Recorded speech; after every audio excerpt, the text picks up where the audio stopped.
Hello, Alex here, and in this video I want to talk about my first roll of Kodak's Ektachrome 64T, a tungsten balanced slide film which I shot in the 120 format in the Hasselblad 2000 FCM. Let's get into it.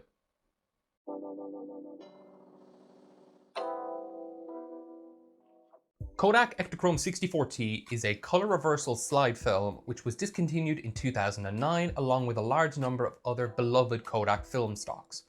While it was available in 35mm format both as individual rolls and then in tins for bulk rolling in 100-foot and 400-foot lengths.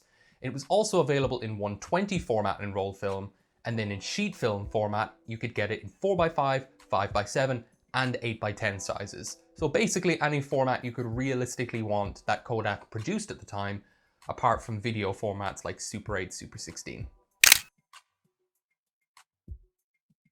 In 35mm and 120 format, the emulsion is coated onto an acetate base, whereas in sheet film format, it's coated onto an S-star base.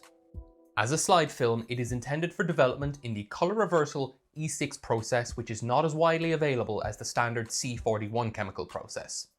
The T in the name comes from the fact that this film is tungsten balanced, meaning it is white balanced for light with a temperature of about 3200 Kelvin.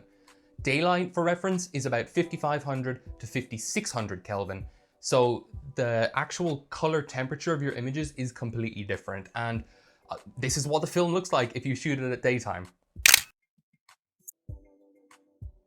So unlike digital sensors where you can change the white balance at pretty much any time, film has a white balance. Most of the time that's just daylight balance because that's how most people use most film. If the film doesn't say, it's daylight balanced. It is possible to modify your film's effective white balance in post when scanning the film. However, that's really only useful for color negative film because you're adjusting the colors anyway during the inversion process. Whereas for a slide film, you get much better results by trying to adjust your color balance in camera using the appropriate warming or cooling filter depending on the film stock and the temperature of the light that you're shooting under. This film was optimized for shooting under 3200 Kelvin studio lights, and that's actually what this film is recommended for, like product photography, catalog work, high-tech reproduction kind of stuff. It wasn't designed to be shot by the average consumer, so to speak. It was definitely a professional grade film with a very specific purpose.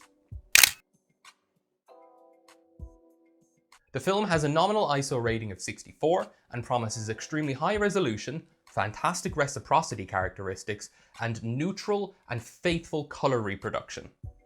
These are the reasons that the film kind of came together to be highly recommended for catalog and product photography, sort of under a studio environment, really high quality, technically reproducible work for magazines and that kind of thing. And in that niche, it was the go-to film for quite a while. Developing the film under the E6 color reversal process yields slides which are directly viewable without further inversion either in scanning or printing. Kodak recommend a 5000 Kelvin light table or projector for the best possible viewing experience. I don't actually know the color temperature of my light panel, but it's roughly daylight-ish, like 5300 to 5800 kind of Kelvin, and it looks fine. With regard to reciprocity failure, Kodak say that there is no correction needed up to about 10 seconds, which is fantastic. And for anything between 11 and 100 seconds, so just over a minute and a half, you just need to use 1/3 of a stop of compensation and add a CC05R filter, whatever that is. I didn't use one and it worked out fine for me, but regardless, the reciprocity curve is absolutely beautiful for this film. They don't recommend going above 100 seconds, but I'm sure you could. I shot my first roll of this film over about 3 nights over the course of 2 weeks around Dublin in a few different places through my Hasselblad 2000 FCM using both the 50mm Zeiss Distagon f2.8 Gigantor lens and the coveted Zeiss Planar 110mm f2. Most of the time the Zeiss was actually shot wide open at f2 because I wanted to keep my exposures quite reasonable, and then for the 50mm I actually shot mostly stop down to get longer exposures where I had movement in the frame, where there's more in the scene, you could kind of capture that kind of thing. In every case, I metered the scene using the Sekonic L758D, and I rated the film at EI 64 because it's a low ISO slide film, you don't really need to make any compensation for expiry in that regard. Future Alex here, sneaking in with something I forgot to mention. This roll expired in 2005, so 17 years ago at the time of recording. Not over the top, but far from fresh, and it still performed very nicely. I did unfortunately have some mechanical problems with this roll.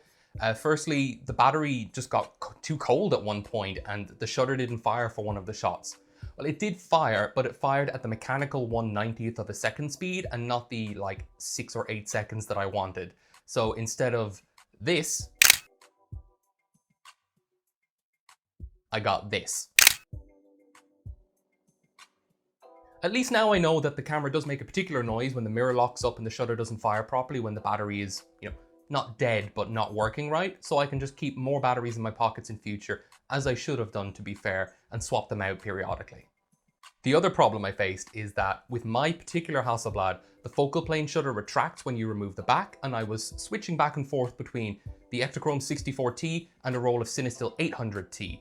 And a couple of times on both backs, because I was very new to the camera at this time, I would put the back on, and instead of just hitting the multiple exposure lever to recock the shutter, I actually just advanced the entire thing and wasted a frame.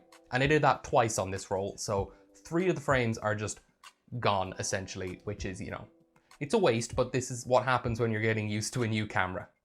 But hey, of the shots that did come out, most of them I metered very, very nicely. A couple of them are a bit hot, which is, it's annoying, but most of them are fantastic, which I'm really happy with.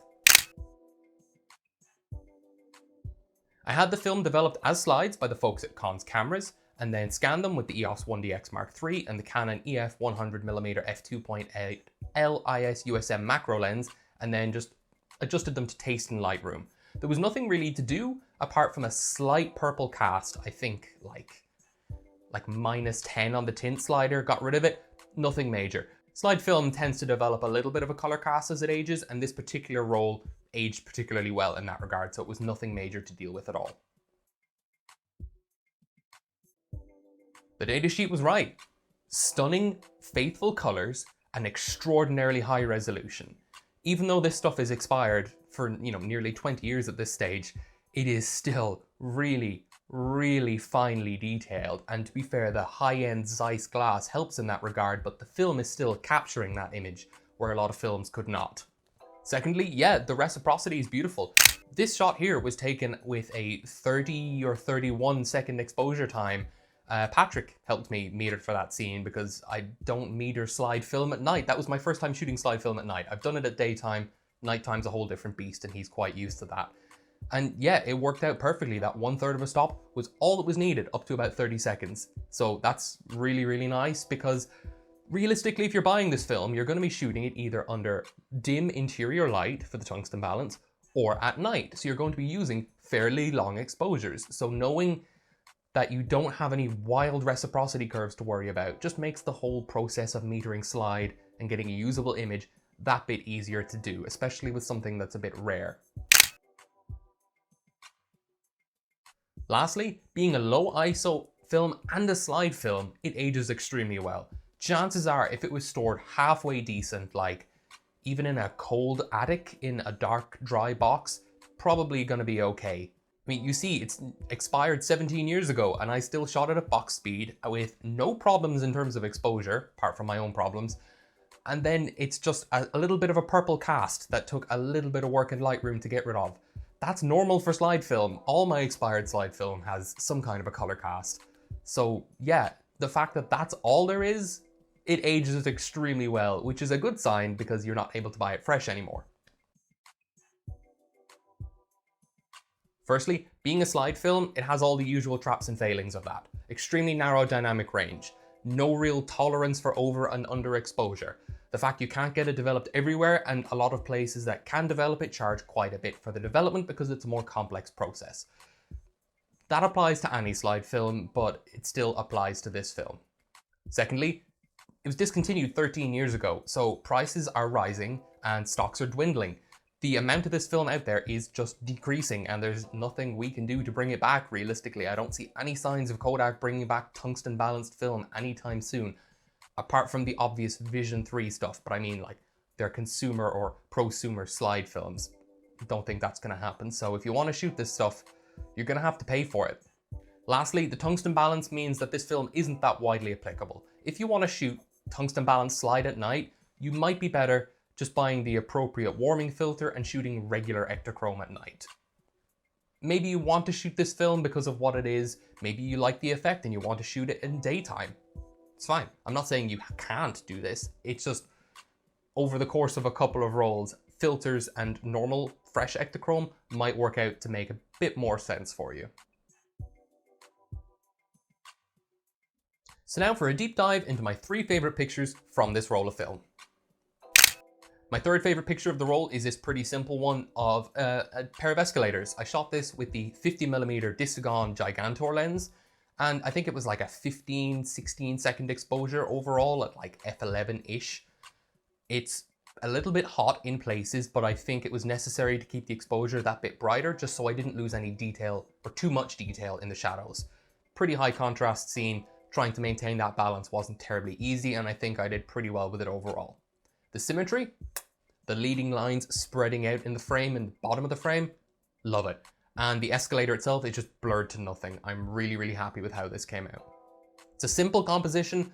I love wide angles, I love symmetry, and I think the tungsten lighting, the really intense vivid blue, actually works really well for this shot. When Patrick and I were down in Sandyford, we saw this weird sculpture. I don't know what it's called, I haven't found a name for it. This was actually the first shot that I took on the roll, and it was when I was down in Sandyford Industrial Estate with Patrick one evening. I was trying out this film, he was trying out Delta 3200, and I got his advice for metering because I wasn't really sure how to meter such a high contrast thing. The lens flare did take over a little bit more than I liked, but I didn't have the hood with me, and I really wanted to get that kind of triangular portion in the center, that little peephole, even though there's a branch cutting through it, that's fine. I just thought it was a really nice composition when I was walking past, and yeah, I needed his help metering it to get it just right, and it was perfect. I just copied the settings that he recommended. I'm not going to take credit for metering that scene. He did it absolutely perfectly. Yeah, and the composition required facing towards that street light, which kind of took over in the frame a little bit, but c'est la vie, it's not the end of the world. I still really like how vivid the reds are, despite the strong tungsten balance of the film. I did pump them a little bit more red towards red away from purple, just because of the way the cast is in the film. When I pulled that magenta tint away, it didn't quite come out of the reds as well. So there is a little bit of channel noise in there, but it's better than the original looks. So I'm okay with that. Yeah, my favorite picture from the roll, the neon sign outside the Bottle Tower pub. I really like this. You get this really intense, strong glow, but without the halations that you would expect from Cinestill 800T or anything like that. It's just really incredibly punchy and vibrant, and this is only +5 saturation from the slide. It's so vibrant, I can't put it into words. I mean, you're not seeing it as good as it is in the slide. It's so good.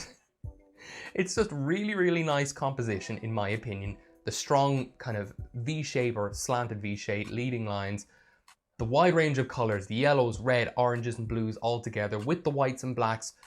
It's punchy, it's strong, and this is a very harsh crop because it being so high up and me only shooting with a 110mm lens on 6x6, I had to crop in a bit, and even so there's such a ridiculous amount of detail in this thing. Very happy with this picture, definitely my favorite from the roll. Who is this film for and would I recommend it? It's not really for anyone specifically anymore. The idea of a 3200 Kelvin balanced studio, it's kind of gone. No one really shoots with 3200 Kelvin bulbs anymore, at least not like the new generation since this film was discontinued. Pretty much every light you get now, if they're bicolor at all, is probably daylight balanced if it isn't. So it's not that easy to just shoot this in its intended manner, shall we say. I mean, if you want to, just get normal Ektachrome. It's going to be cheaper, more available, more consistent. It's not something that a professional is going to use, probably, anymore, is my point. It's still fun to shoot though, and if you like something like Cinestill 800T, but you want higher resolution, lower grain, more natural, accurate and faithful colors, and you don't like the halations, or you just don't want them in your shots, this is a viable option if you can find a decently stored roll for a reasonable price. But do I recommend it? Probably not, because there are so many ways you can get the same effect with relative ease. Mainly the warming filter and fresh Ektachrome. But anyway, I really enjoyed shooting this roll despite all the problems I had. I have either 1 or 2 rolls left. I think I have 1 roll of this and 1 roll of 160T, I think. I need to check my stocks. And I learned a lot shooting this roll. I really enjoyed it, and I'm gonna drag Patrick out for another night so we can watch each other's backs, make sure we don't get mugged or hit by cars while setting up tripods in the middle of the road. And yeah, we're gonna have some fun with it, I'd say. Yeah, I really don't have a lot else to say about this film. It's discontinued. You can't buy it anymore. Whether or not it's a good option really depends on how much you're gonna end up paying for it. So stay safe, and bye-bye for now. If you don't already, follow me on Instagram at Shako1277 for new pictures every day. If you like this video and enjoy what I do on the channel, please consider subscribing or checking out my Patreon, where the tiers start at just €1 per month.